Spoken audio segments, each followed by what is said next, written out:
So the first thing you need to do when locating the distributor rugs that need ordered is go to pending waiting all stocks and see any of the rugs that are sitting pending. So select both of those and then that'll show all the rugs that need ordered. So you can choose an order date there for a couple of days, but just because some rugs take a couple of days to come in from the channel, what I would normally do is just don't put the order date in, but then go a wee bit further down and just check, and you can sort of see where there's a lot of these wholesale orders there, and then that's usually a sign that maybe only the rugs from then on need ordered. But I'll go into this TC Matthews one just to make sure that that's been ordered.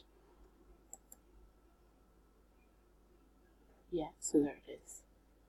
Okay, and now that you have these up, the first thing you're going to do is go in and see any of our rugs that are on this. So there's one there, and then these ones will need added on to the out of stock sheet so that they can be checked.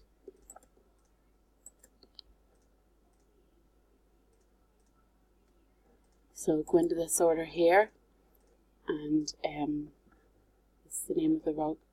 Okay, so open up the out of stock sheet to the most recent day, add in the order number,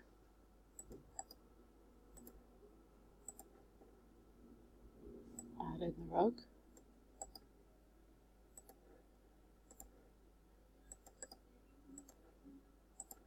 and add in the channel.